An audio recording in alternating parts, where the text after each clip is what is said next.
प्रिय मित्र, नमस्कार। Pipe fitter training के इस कार्यक्रम में आपका स्वागत है। मैं हूं आचार्य रत्नेश और आज हम जानने वाले हैं कि आइसोमेट्रिक ड्राइंग में प्रेशर को कहां दिखाया जाता है, प्रेशर को किस प्रकार से दिखाया जाता है। जैसे मान लीजिए कि जो आइसोमेट्रिक के माध्यम से जो लाइन हम बनाते हैं तो उस लाइन की कितनी प्रेशर होती है, उस लाइन को कितने प्रेशर के लिए डिजाइन किया गया है, उसकी ऑपरेटिंग प्रेशर कितनी होती है, जब वो लाइन ऑपरेट होगा, जब वो लाइन चालू किया जाएगा तो उसका प्रेशर कितना होगा, और जब हम उस लाइन को कंप्लीट कर देंगे तो उसको जब हम टेस्ट करेंगे तो उसका प्रेशर कितना होगा। तो कुल मिलाकर के आज हम बात करेंगे कि डिजाइन प्रेशर की, ऑपरेटिंग प्रेशर की और टेस्ट प्रेशर की। तो आज का कार्यक्रम बड़ा इंटरेस्टिंग होने वाला है। कार्यक्रम को पूरा देखिएगा और आपसे विनम्र निवेदन है कि इस चैनल को सब्सक्राइब करें, लाइक करें, शेयर करें। तो आइए हम प्रारंभ करते हैं कि डिजाइन प्रेशर क्या होता है। जैसे मान लीजिए जब कोई चीज बनाई जाती है तो उसकी एक लेवल बना दी जाती है, उसकी कार्य पद्धति के अनुसार, उसकी कैपेसिटी के अनुसार उसकी एक लेवल होती है, एक मानक होती है कि यह लाइन जो है इतने प्रेशर तक के लिए डिजाइन किया गया है। जैसे मान लीजिए जो नॉर्मल लाइन है तो उसको नॉर्मल प्रेशर के लिए डिजाइन किया जाएगा, जो हाई प्रेशर हाई टेम्परेचर की लाइन है तो उसको हाई टेम्परेचर हाई प्रेशर के लिए डिजाइन किया जाएगा। उसी के अनुसार उसका मटेरियल लगाया जाएगा, उसी के अनुसार उसकी क्वालिटी होगी। तो डिजाइन प्रेशर जितना रहता है उसी के अकॉर्डिंग उसमें हम टेस्ट प्रेशर को भी देते हैं। जैसे मान लीजिए कि जितना डिजाइन किया रहेगा उससे ज्यादा कैपेसिटी होनी चाहिए उस पाइपलाइन की, उस मटेरियल की, ताकि जब हम लाइन को ऑपरेट करें तो उतना कैपेसिटी वह झेल सके, उतना प्रेशर वह हमारी लाइन झेल सके।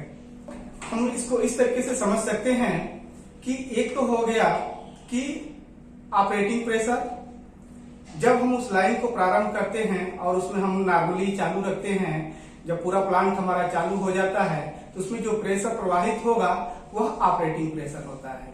डिजाइन प्रेशर तब देखा जाता है कि जब हमें मटेरियल को कास्ट करना होता है, उसकी क्वालिटी को देखनी होती है, तो वहां पे डिजाइन प्रेशर को देखा जाता है। और सबसे अहम बात होती है जो फिटर के लिए होती है वह होता है टेस्ट प्रेशर, कि इस लाइन में कितना प्रेशर है, जिसके अकॉर्डिंग हम हाइड्रो टेस्ट करते हैं। तो हाइड्रो टेस्ट के अनुसार प्रेशर को देखते हैं और उसी के अनुसार हम उसमें हाइड्रो टेस्ट करते हैं। तो यह एक पाइप फिटर के लिए जानना जरूरी होता है कि हाइड्रो टेस्ट में इस लाइन के लिए कितना प्रेशर दिया जाता है। तो एक पाइप फिटर के लिए ये प्रेशर को जानना अत्यंत इंपॉर्टेंट होता है। जब वो हाइड्रो टेस्ट में जाते हैं, कमीशनिंग में जाते हैं, तो वहां पे वो देखना जरूरी होता है। आइसोमेट्रिक में जो ऑपरेटिंग प्रेशर होता है उसका डेढ़ा जो लिया जाता है वह डिजाइन प्रेशर के हिसाब से बनाया जाता है, और जो टेस्ट प्रेशर होता है वह डिजाइन प्रेशर के डेढ़ा होता है। यानी कि ऑपरेटिंग प्रेशर का डेढ़ा डिजाइन प्रेशर के डेढ़ा टेस्ट प्रेशर दिया जाता है। यह सामान्य कॉमन नहीं होता है, यह नॉर्मल होता है और अधिकतर आइसोमेट्रिक ड्राइंग में आपको मिल जाएगा। लेकिन विशेष परिस्थितियों में आपको यह देख लेना होता है, जैसे हाई प्रेशर हाई टेम्परेचर की लाइन है, स्टीम की लाइन है, या फिर किसी अन्य हाई प्रेशर की लाइन है, तो वहां पर आपको ये देख लेना होता है कि इसका डिजाइनिंग प्रेशर कितना है, ऑपरेटिंग प्रेशर कितना है और टेस्ट प्रेशर कितना है, क्योंकि वहां पर अलग कर दिए जाते हैं। तो जहां पे जैसे मिलेगा उसके अनुसार आपको काम करना होगा।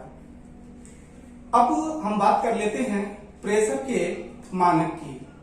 जैसे किसी किसी ड्राइंग में आप देखेंगे तो वह मानक बार में भी दिया जाएगा, या किसी किसी ड्राइंग में केजी में दिया जाएगा, या किसी किसी ड्राइंग में पीएसआई में दिया जाएगा। तो यह आइसोमेट्रिक देखते समय आपको देख लेना इंपॉर्टेंट होता है। यदि आप हाइड्रो टेस्ट करने जा रहे हैं तो या फिर इंटरव्यू देने जा रहे हैं, तो जब भी आप आइसोमेट्रिक को देखेंगे और बात प्रेशर की होगी तो वहां पे आप इन चीजों को ध्यान से देखना इंपॉर्टेंट होता है। तो हम आपको दो प्रकार की ड्राइंग दिखाने जा रहे हैं, जिसमें यह दर्शाएगा, जब कंफर्म होगा आपको कि प्रेशर आइसोमेट्रिक ड्राइंग में कहां पे लिखा होता है और किस किस प्रकार से दिखाया जाता है। जैसे आप इस आइसोमेट्रिक ड्राइंग को देख रहे हैं, तो इस आइसोमेट्रिक ड्राइंग में या किसी भी आइसोमेट्रिक ड्राइंग में ये नीचे के पार्ट में या ये दाहिने कोने के पार्ट में यह डिजाइनिंग का या जो भी क्राइटेरिया होता है वो लिखा जाता है। जैसे आप इस आइसोमेट्रिक ड्राइंग में देखेंगे तो यहाँ पर ऑपरेटिंग प्रेशर दिखाया गया है, यहाँ पर डिजाइन प्रेशर दिखाया गया है और यहाँ पर टेस्ट प्रेशर दिखाया गया है। अब आप इसको नॉर्मली समझें तो यह जो लाइन नंबर ये दिया गया है और ये ऑपरेटिंग जो प्रेशर है यह केजी में दिया गया, आप ठीक से देख रहे हैं यहाँ पे केजी में दिया गया है। तो 10 बार 10.5 बार यानी 10.5 बार यह इसका ऑपरेटिंग प्रेशर लिया गया है और इसका 1.5 डिजाइनिंग प्रेशर बताया गया है और इसका जो ये टेस्ट प्रेशर में आप देखेंगे तो ये 24 केजी के आसपास में दिखाया गया है। तो यह पूरा जो मात्रक है वह केजी में दिया गया है, यानी कि ये 10.5 का ऑपरेटिंग प्रेशर 10.5 केजी में चलेगा। इसका जो डिजाइन किया गया वो 16 केजी में और जो टेस्ट लिया जाएगा इसका वह 24 केजी के प्रेशर से इसको टेस्ट किया जाएगा। अब आप इस आइसोमेट्रिक ड्राइंग को देखें और इसके नीचे आएगा। जैसे आप इसमें देखेंगे तो यह ऑपरेटिंग प्रेशर दिखाया गया है, यह डिजाइनिंग प्रेशर दिखाया गया है और यह टेस्ट प्रेशर दिखाया गया है। तो इसमें आप देखेंगे कि ऑपरेटिंग प्रेशर इसका 40 बार रखा गया है, यह 40 बार से ऑपरेट होगा, लेकिन इसकी डिजाइनिंग की गई है 52 केजी से। और जब इसका टेस्ट लिया जाएगा, यहाँ पे आप देखें कि इसका जो टेस्ट प्रेशर है यह 135 केजी से लिया जाएगा। यह 1.5 का एवरेज नहीं है, यहाँ पे 1.5 गुने का एवरेज नहीं है। यहाँ पे आवश्यकता अनुसार इंजीनियरिंग इसको डिजाइन की हुई है कि इसमें कितना डिजाइन प्रेशर होगा और उसके अनुसार कितना इसका टेस्ट प्रेशर लिया जाएगा और ऑपरेटिंग कितना होगा। यह निर्धारित इंजीनियरिंग करती है उस आइसोमेट्रिक की, उस पाइप की कार्यविधि के अनुसार। तो उम्मीद करता हूं आपको यह कार्यक्रम पसंद आया होगा और आपसे विनम्र निवेदन है कि इस कार्यक्रम को अधिक से अधिक सब्सक्राइब करें, लाइक करें, शेयर करें और अपने बहुमूल्य सुझाव, अपने कमेंट अवश्य दें, ताकि इस प्रकार का कार्यक्रम मैं आपके सामने लेके आता रहूं। बहुत बहुत धन्यवाद। नमस्कार।